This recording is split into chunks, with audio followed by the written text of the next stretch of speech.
नमस्कार साथियों, मैं अमित कुमार। स्वागत है आपका आपके चैनल दृश्यम आईएएस पर।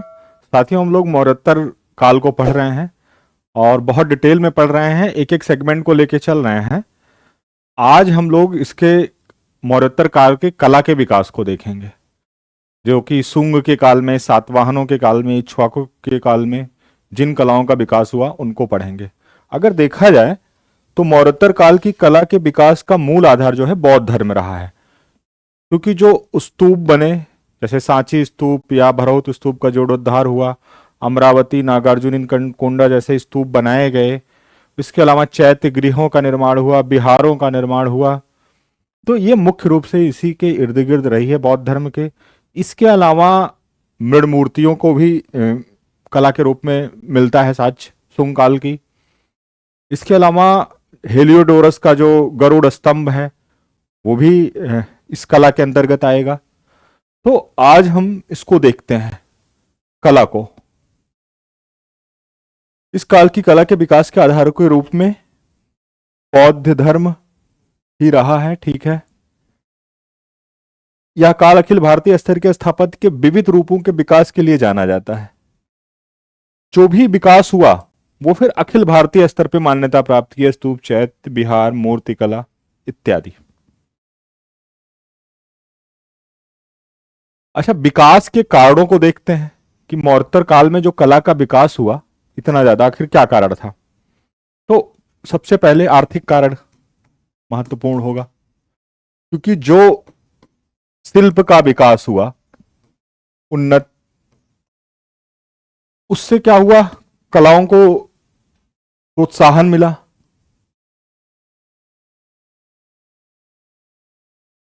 ठीक है, जब आर्थिक व्यवस्था उन्नत होती है तो अन्य कला जैसी गतिविधियों के लिए प्रोत्साहन मिलता है, उनके लिए अवसर और अनुकूल वातावरण का निर्माण होता है। तो एक ये कारण रहा। राजनीतिक संरक्षण,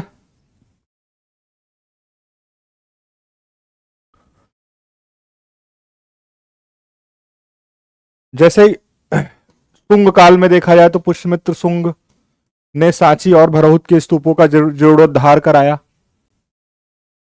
इसी तरह से आप देखेंगे तो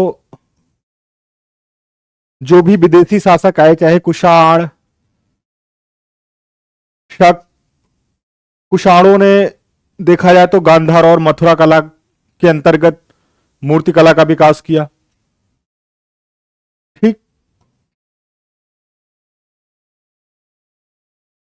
इस तरह से राजनीतिक संरक्षण भी पर्याप्त मिला। जो विदेशी शासक आए या चाहे भारतीय शासक हों, सभी ने कला को बढ़ चढ़ के समर्थन दिया। ठीक, कुषाणों ने जो है गांधार और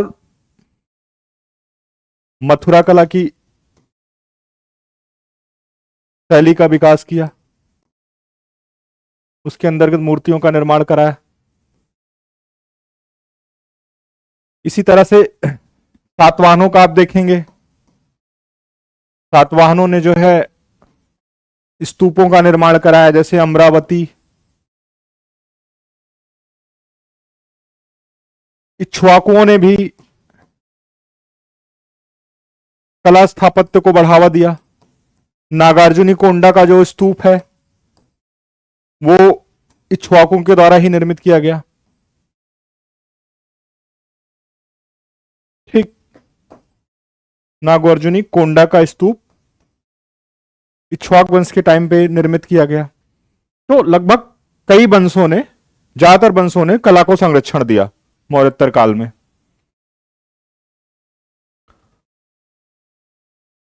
दो तरह का दिखाई देती है स्थापत्य कला। एक तो जीर्णोद्धार, जो कि पहले से बने हुए थे स्तूप। अगर हम स्तूपों की बात करते हैं सबसे पहले,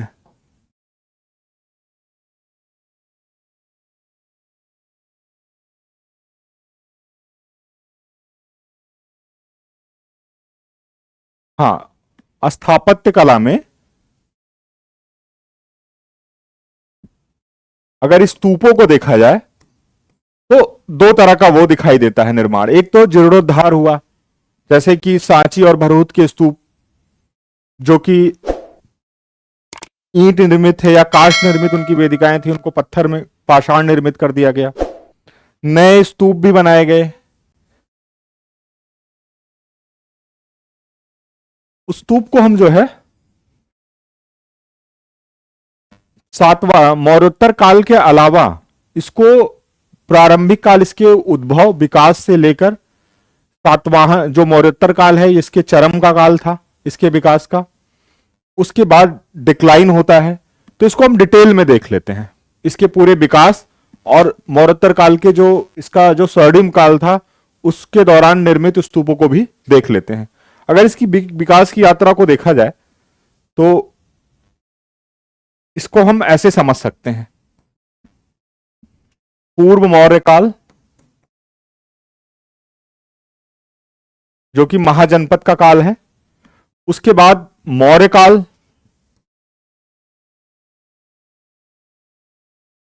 पर्याप्त स्तूपों का विकास हुआ, ठीक है।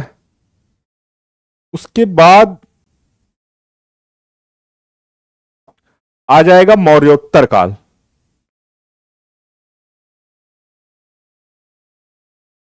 मौर्योत्तर काल का विकास सब सर्वाधिक है। उसके बाद गुप्त काल में डिक्लाइन होने लगता है। उसके बाद बहुत कम इनके निर्माण दिखाई देते हैं स्तूपों के, ठीक है। अगर इसके शाब्दिक अर्थ को लिया जाए तो इसका अर्थ होता है ढेर या थूहा। सबसे प्रारंभिक उल्लेख इसका ऋग्वेद में मिलता है। स्तूप का जो पहला उल्लेख है, सर्वाधिक प्रारंभिक उल्लेख, वो ऋग्वेद में मिलता है, ठीक है। ये चिता के स्थान पर बनाने के कारण इसे चैत्य भी कहा गया। जो समाधि होती थी, जैसे जो अस्थि अवशेष होते थे जलाने के बाद, जो चिता को जो अवशेष बनते थे उस पर जो समाधि बना दी जाती थी, उसे स्तूप कहा जाता था उस टाइम पे। स्तूपों को जो है 4 प्रकार में बांटा गया है। और स्तूपों का वास्तविक जो विकास होता है वो बौद्ध धर्म के अंतर्गत जो स्तूप बनाए गए मौर्य काल, पूर्व मौर्य काल, मौर्योत्तर काल में, वो मुख्य तौर पर इनका विकास होता है बौद्ध धर्म के अंतर्गत। 4 प्रकार थे इनके: शारीरिक स्तूप, पूजार्थक स्तूप, उद्देशिक स्तूप, पारिभोगिक स्तूप, ठीक है। अगर हम इनके क्लासिफिकेशन को देखें तो जो शारीरिक स्तूप होते थे, इसमें बुद्ध या भिक्षुओं, उनके शिष्यों के शरीर के धातु अवशेष रखे जाते थे, जैसे दांत, अस्थियां या संपूर्ण शरीर का अवशेष, भस्म, इसको रख के बनाया जाता था। पारिभोगिक जो स्तूप होता था वो बुद्ध या उनके शिष्यों के द्वारा उपयोग में लाई गई वस्तुओं के द्वारा बनाया जाता था, जैसे कि चरण पादुका, वस्त्र, बर्तन, ये जो उपयोग में लाए जाते थे उनके द्वारा वस्तुओं का, उनको रखकर अवशेष के रूप में बनाया जाता था स्तूप। ये पारिभोगिक। उद्देशिक स्तूप जो होता था, ये इसके प्रचार प्रसार के उद्देश्य से बनाया जाता था, धर्म के सिद्धांतों और दर्शन, इन सब के प्रचार प्रसार के उद्देश्य से बनाया जाता था। पूजार्थक स्तूप का उद्देश्य होता था बुद्ध की पूजा के उद्देश्य से जो स्तूप बनाए जाते थे। तो ये 4 वर्गीकरण दिखाई देते हैं स्तूपों के। अब इसकी विकास यात्रा को देखते हैं। जैसा कि बताया, सबसे पहले उल्लेख ऋग्वेद में मिलता है, जहां पे चिता से चैत्य बना। चैत्य को ही स्तूप भी कहते हैं। चैत्य ही जो है स्तूप है।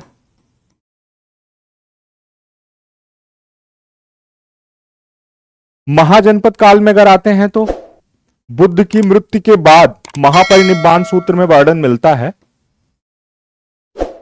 कि बुद्ध के शरीर के धातु अवशेषों को लेकर 8 महाजनपति राज्यों में विवाद होता है। फिर वो बुद्ध के अवशेषों को 8 भागों में बांट लेते हैं और जिन पर वो स्तूपों का निर्माण कराते हैं। अगर हम इन महाजनपदों की बात करें तो इसमें थे एक मगध के अजात शत्रु थे। पूछ लेता है कई बार किन किन राज्यों के मध्य विवाद हुआ था बुद्ध के अवशेषों को लेके। उसके अलावा मगध के अजात शत्रु वैशाली के लिच्छवी थे। ठीक है। रामग्राम के कोलिय थे।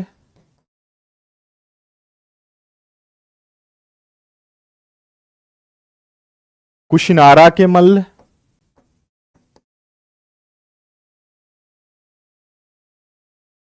पावा के मल्ल थे।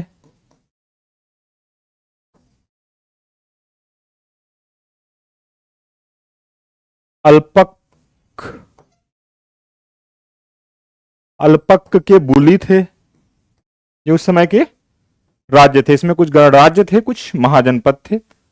अल्पक के बुली, अलकप्प के बुली है ये।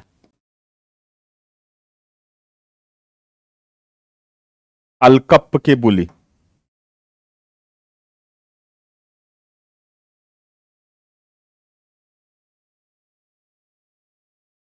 बेट्ठ द्वीप के ब्राह्मण थे। बेट्ठ द्वीप के ब्राह्मण 1 2 3 4 5 6 7 और एक थे कपिल वस्तु के शाक्य। कपिल वस्तु के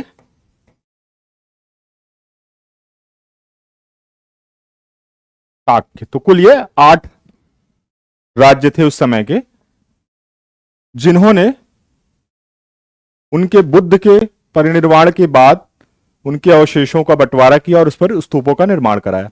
यह वर्णन मिलता है कहां? तो महापरिनिब्बाण सूत्र में मिलता है।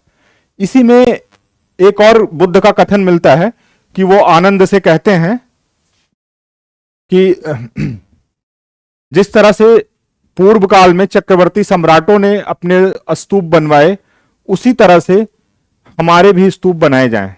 ये आनंद से वो कहते हैं आगे चलकर। उसके बाद अगर हम देखें महाजनपद काल के बाद, तो मौर्य काल में मिलता है कि अशोक ने, दिव्यदान में यह मिलता है कि अशोक ने 84,000 स्तूपों का निर्माण कराया था। तो मौर्योत्तर काल में भी इसको ठीक ठाक बढ़ावा मिला। मौर्य काल में अगर देखा जाए तो सांची, सारनाथ, सांची का स्तूप, भरहुत का, ये जो सारे स्तूप थे सांची और भरहुत के, ये अशोक द्वारा निर्मित कराए गए थे प्रसिद्ध स्तूपों में अगर देखा जाए तो। उसके बाद मौर्योत्तर काल आता है जो कि स्तूपों के विकास का चरम काल था। इनका जीर्णोद्धार किया गया सांची भरहुत का। अमरावती, नागार्जुनी कोंडा जैसे बहुत सारे नए स्तूप बने। ठीक है। फिर गुप्त काल में अगर देखा जाए, इसके आगे चल के, गुप्त काल में भी स्तूपों का निर्माण हुआ, परंतु संख्या कम मिलती है। इसको लेके शासकों में रुचि कम हो गई थी। जैसे सारनाथ का धम्मेग स्तूप इसी काल में निर्मित हुआ, गुप्त काल में।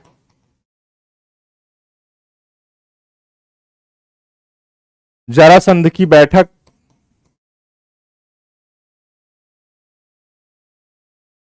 ये भी स्तूप था।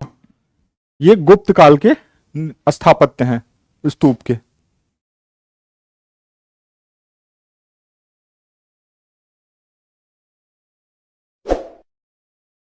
मौर्योत्तर काल में शुंग काल में देखते हैं, तो शुंग काल में ही सांची और भरहुत के स्तूपों का जीर्णोद्धार हुआ।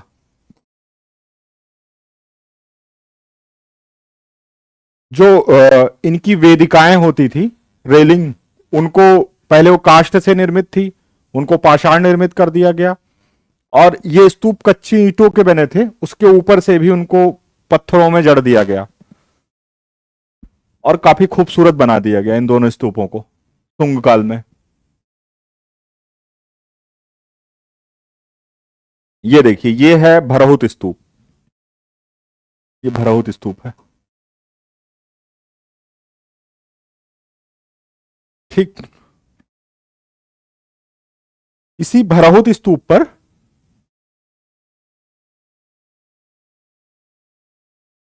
अजात शत्रु,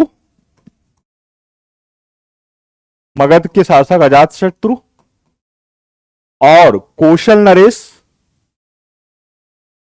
प्रसेनजित,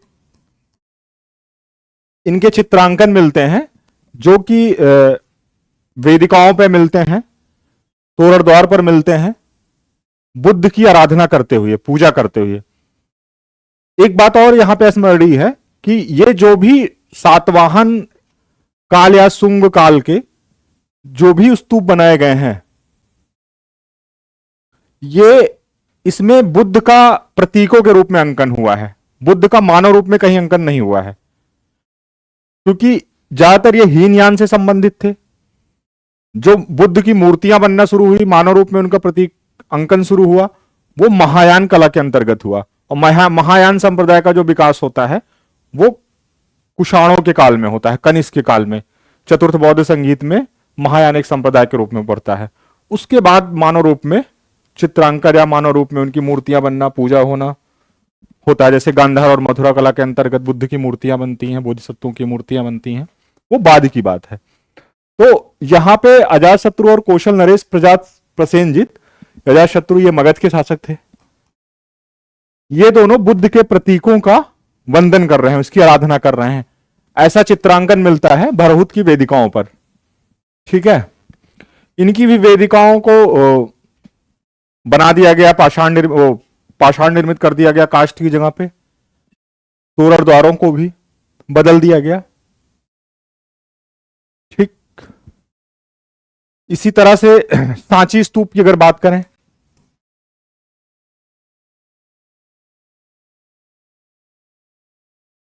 उसका भी जीर्णोद्धार इसी के दौरान किया गया, इसी काल में। ये देखिए, ये सांची स्तूप की आकृति है, उसकी इमेज है, कितना खूबसूरत लग रहा है। ये तोरण द्वार होता था, ये जो आगे दिख रहा है ये तोरण द्वार है, और ये वेदिका है। ये तोरण द्वार है, ये वेदिका है, वेदिका या रेलिंग। ठीक, तो सांची स्तूप जो था, इसके 3 भाग थे। एक महास्तूप था, इसमें 3 स्तूप थे कुल सांची स्तूप में, जिसमें बुद्ध के अवशेष रखे थे, बुद्ध का दांत रखा था, भगवान बुद्ध का दांत। एक स्तूप था बौद्ध धर्म के प्रचारकों का, जिसमें अवशेष रखा था, बौद्ध धर्म के प्रचारकों का अवशेष रखा था उसमें। ठीक, और एक स्तूप था, बुद्ध के शिष्य थे सारिपुत्र और मोदगलायन, सारिपुत्र और मोदगलायन, इनका अवशेष रखा था, अस्थियों का अवशेष रखा था इनके। तो इस तरह से 3 स्तूप दिखाई देते हैं। जो महास्तूप था, इसमें 4 तोरण द्वार थे, चारों दिशाओं में। बौद्ध धर्म के प्रचारकों का जो अवशेष था, इसमें कोई तोरण द्वार नहीं था। और सारिपुत्र और मोदगलायन की अस्थियां जिसने रखी थी, इसमें सिर्फ एक तोरण द्वार था, सिर्फ एक तोरण द्वार था। ठीक है, एक बार हम स्केच कर देते हैं स्तूप की आकृति को और स्पष्ट कर देते हैं। कई बार पूछ लेता है कि उसके फलाभाग को क्या कहते हैं, या हर्मिका है तो हर्मिका में क्या रखा होता है, दंड क्या है, किसका प्रतीक है। तो इसके स्केच को करते हैं, एक बार हम बनाते हैं।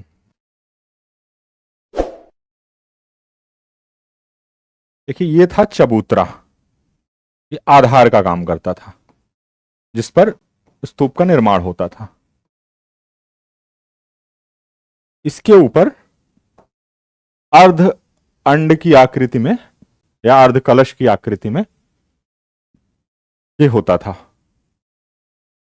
इसको थोड़ा सा और नीचे करके बनाते हैं, नहीं तो ये छोटा पड़ जाएगा ऊपर का।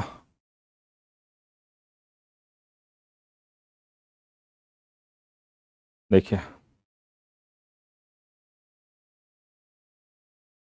ये हो गया चबूतरा।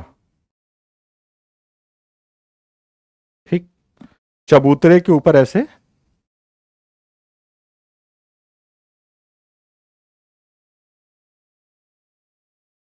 अर्ध कलश की आकृति का भाग होता था, इसे अंड बोलते थे। इसके ऊपर हर्मिका होती थी, आड़ी तिरछी ऐसे रेखाएं होती थी इसमें, यह हर्मिका होती थी। ठीक, हर्मिका के ऊपर जो होता था वो छत्रावलियां दंड के साथ बनी होती थी। ऐसे दंड, 3 छत्रावलियां होती थी, एक छत्रावली, फिर ये दंड, दूसरी छत्रावली, फिर ये तीसरी छत्रावली। ये छत्रावलियां बुद्ध की शिक्षाओं का, उनके प्रचारों का प्रतीक होती थी, ये छत्रावलियां।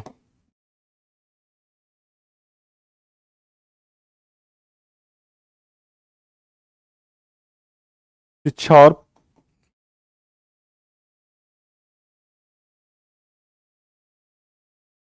शिक्षाओं का प्रतीक थी।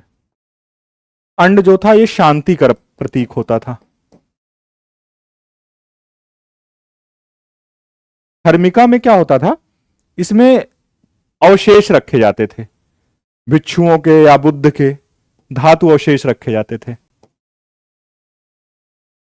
ठीक, अब इसके अलावा इसके चारों तरफ जो वेदिका होती थी, ये देखिए वेदिका की आकृति कुछ ऐसी होती थी।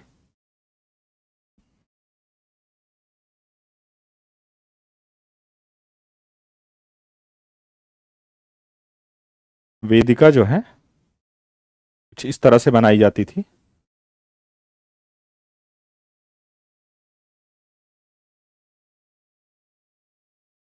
ये होती थी वेदिका, जिसे रेलिंग कहेंगे। वेदिका जो, और इस अंड के बीच में जो जगह होती थी,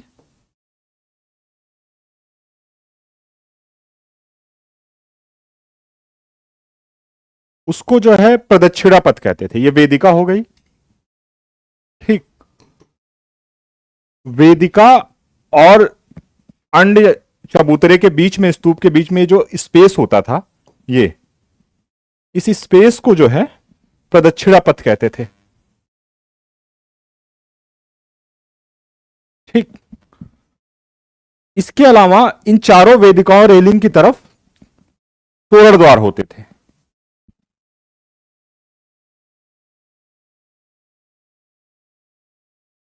तोरण द्वार के लिए जगह नहीं बच रही, नीचे बनाते हैं इसको।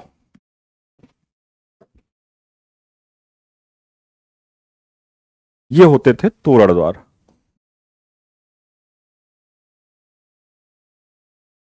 समझ लीजिए इसको,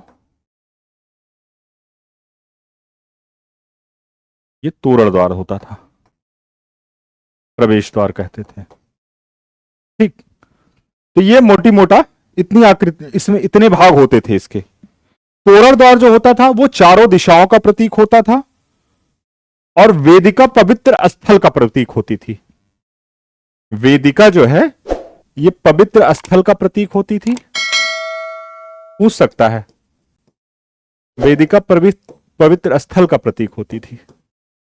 तोरण द्वार जो है ये चारों दिशाओं का प्रतीक होता था। ये तोरण द्वार चारों दिशाओं का प्रतीक होता था। ये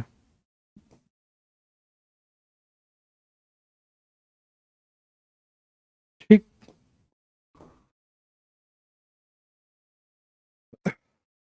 तो ये हर्मिका जो होती थी, जैसे ये वेदिका जो है पवित्र स्थल का प्रतीक था। हर्मिका जो थी वो पवित्रता का प्रतीक थी, पवित्रता का प्रतीक।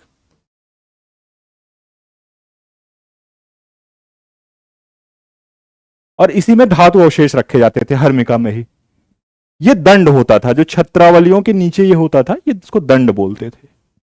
ठीक, ये अंड हो गया, चबूतरा हो गया। क्लियर? ये जो तोड़दार होते थे चारों दिशाओं में होते थे, प्राय चारों दिशाओं में बनाए जाते थे ज्यादातर स्तूपों में।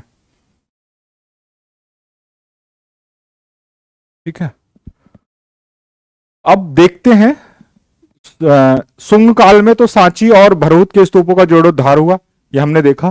सातवाहन काल में कुछ स्तूपों का निर्माण हुआ, जैसे अमरावती स्तूप। हालांकि माना जाता है, इसके स्पष्ट प्रमाण तो नहीं मिलते, लेकिन यह माना जाता है, कुछ इतिहासकारों ने इसका उल्लेख किया है कि अमरावती का जो स्तूप है इसको भी अशोक ने निर्मित कराया था, क्योंकि वहां जो खंडहर मिला है शुरुआत में वो मौर्य काल का है। तो यह आंध्र प्रदेश के गुंटूर जिले में स्थित है, अमरावती स्तूप। सांची और जो बरहुत के स्तूप है, इनको भी बता देते हैं कौन, इनकी कहां स्थिति है। पहले सांची स्तूप जो है ये मध्य प्रदेश के रायसेन जिले के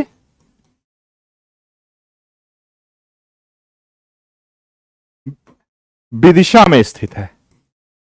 विदिशा में सांची नामक स्थान है जहां पे ये है। इसको रायलेट ने खोजा था, रायलेट महोदय ने खोजा था। ठीक है, और भरहुत स्तूप जो है ये भी मध्य प्रदेश में है, मध्य प्रदेश के सतना जिले में है ये। इसको कनिंघम ने खोजा था, अलेक्जेंडर कनिंघम ने इसको खोजा था। ठीक है, भरहुत स्तूप को। तो सातवाहन काल के स्तूपों में हम देखते हैं अमरावती स्तूप सबसे पहले, ये आंध्र प्रदेश के गुंटूर जिले में है। पुलमावी के वशिष्ठपुत्र पुलमावी के समय इसका जीर्णोद्धार एक बार कराया गया। 1797 में कर्नल मैकेंजी ने इसे खोजा था, इस स्तूप को कर्नल मैकेंजी ने खोजा था। 1840 में इलियट महोदय ने इसका उत्खनन करवाया था, इस स्तूप का। अच्छा, सातवाहन काल के स्तूपों की एक और विशेषता है आयक होना, आयकों का मिलना।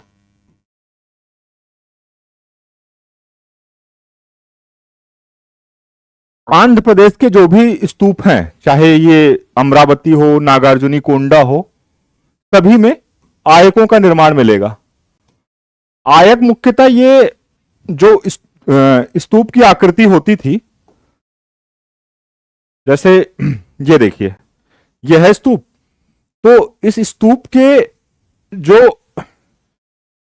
तोरण द्वार से पीछे का भाग होता था, तोरण द्वार से पीछे का भाग वो जो है चबूतरे से एक आकृति निकाल दी जाती थी, जिसको आयक कहते थे। वो ठीक तोरण द्वार के पीछे होती थी, और इन आयकों पर 5 स्तंभ निर्मित किए जाते थे। ये देखिए, 1 2 3 4 5।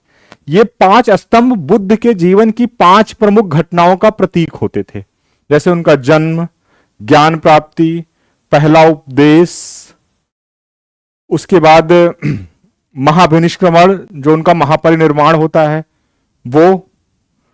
इस तरह से 5 घटनाएं इसमें मिलती हैं, उनका उल्लेख, उनका प्रतीक है ये आयक। तो ये जितने तोरणद्वार होते थे उनके पीछे 4 तोरणद्वार, तो 4 आयक होते थे। चबूतरे का बढ़ा हुआ भाग, इस पे स्तंभ बनाए जाते थे महत्वपूर्ण घटनाओं के प्रतीक के रूप में। ठीक, ये प्रश्न आ सकता है, ध्यान रखिएगा। आयकों का जो निर्माण हुआ वो सातवाहन काल में बने हुए स्तूपों में मिलता है, जैसे नागार्जुनी कोंडा स्तूप, अमरावती स्तूप। ठीक, जो सभी स्तूपों की तरह, चाहे अमरावती हो, नागार्जुनी कोंडा हो, सांची हो, बरहुत हो, सबकी वेदिकाओं और रेलिकाओं पर आप देखेंगे तो जातक कथाओं का अंकन मिलेगा, बुद्ध के प्रतीकों का अंकन मिलेगा, तोरण द्वार के शिला, इनके शिलापट्टों पर भी तोरण द्वार की आगे के भाग पर बुद्ध के प्रतीकों का अंकन मिलेगा, जैसे उनकी चरण पादुका, वट वृक्ष, इन सब के अंकन मिलेंगे। जो अमरावती स्तूप है, अमरावती स्तूप के तोरण द्वार का आगे की तरफ दो सिंह हैं और तोरण द्वार के पीछे की तरफ भी, इनके दरवाजे के पीछे की तरफ भी दो सिंह हैं, चार सिंह की आकृति मिलती है अमरावती स्तूप पर।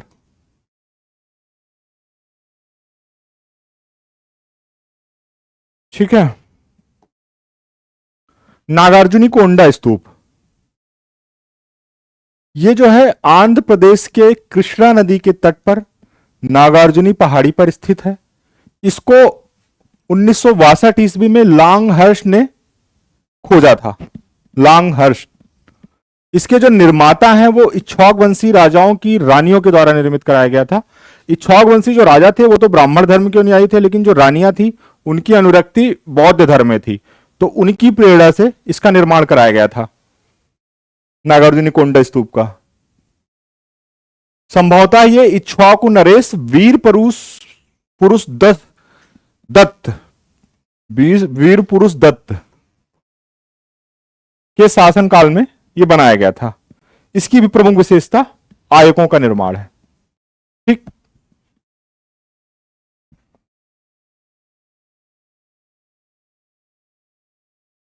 आगे देखते हैं। ये देखिए, ये है नागार्जुनी कोंडा की आकृति जो मिली है बाद में उसके खंडहर पे। इस तरह से कुछ था ये स्तूप। इसके अलावा हम जो है मौर्योत्तर काल में चैत्यगृह और बिहारों को भी देखते हैं। चैत्यगृह जैसे जो स्तूप होते थे, उस स्तूप को तो हम चैत्य बोलते ही थे। इसके अलावा भी गुहा चैत्य के भी उदाहरण मिलते हैं। जैसे कि एक हो गए, अगर इनको कैटेगराइज किया जाए तो संरचनात्मक स्तूप या चैत्य, और एक थे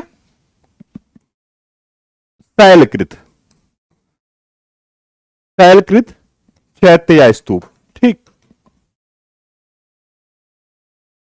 तो संरचनात्मक में तो ये हो गए किसी पर्टिकुलर स्थान पे ईंटों के द्वारा, घास फूस बल्ली पटरों के द्वारा, लकड़ियों के द्वारा निर्माण किया जाना। जैसे सांची स्तूप निर्मित किया गया था, भरहुत का स्तूप।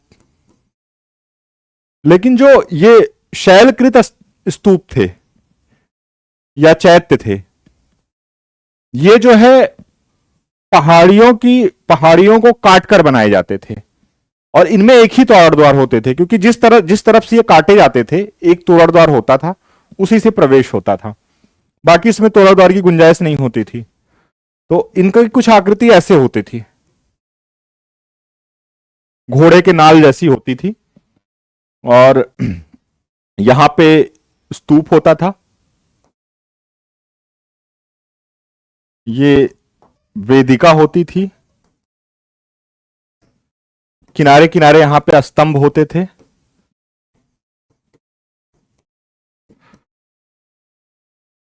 ये पूजा प्रार्थना स्थल होता था। खिड़कियां भी होती थी। तो पहाड़ियों को काटकर बहुत सारे इस तरह के वो स्थापत्य बनाए गए थे, चैत्य गृहों का निर्माण किया गया था इस काल में। बिहारों की बात की जाए तो जो बिहार होते थे ये बौद्ध भिक्षुओं के निवास स्थल होते थे।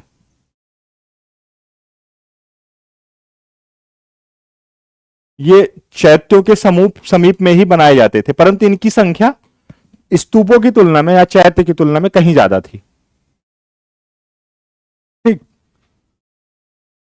तो इस तरह से हमने देखा। अगर सातवाहन काल के कुछ हम गुहा निर्माणों की बात करें, चैत्य गृहों विहारों के निर्माण की बात करें, तो जैसे कार्ले, नासिक चैत्य गुहा निर्माण होता है, जुन्नार,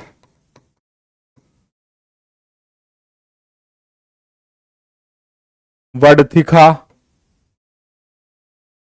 इस तरह से सातवाहन काल में कई चैत्य गृह गुहाओं का निर्माण हुआ। अजंता का गुफा नंबर 9 और 10 वो भी बौद्ध धर्म से ही संबंधित है। तो इस तरह से हमने लगभग देख लिया मौर्योत्तर काल के चैत्य और स्तूप से संबंधित स्थापत्य को। अभी एक और सेगमेंट बचता है मौर्योत्तर कला का, जो कि बहुत महत्वपूर्ण है इसके अलावा, जहां से प्रश्न बहुत आते हैं। वो है कुषाण काल में विकसित कला, गांधार और मथुरा की कला, जिस कला के माध्यम से व्यापक पैमाने पर बुद्ध और बोधिसत्वों की मूर्तियां बनी। मथुरा कला के अंतर्गत तो बहुत सारे धर्मों की मूर्तियां बनी। उन सबको हम अगले सेशन में देखेंगे। उसके बाद ये मौर्योत्तर काल पूरी तरह से कंप्लीट हो जाएगा, फिर हम गुप्त काल में प्रवेश कर जाएंगे। धन्यवाद।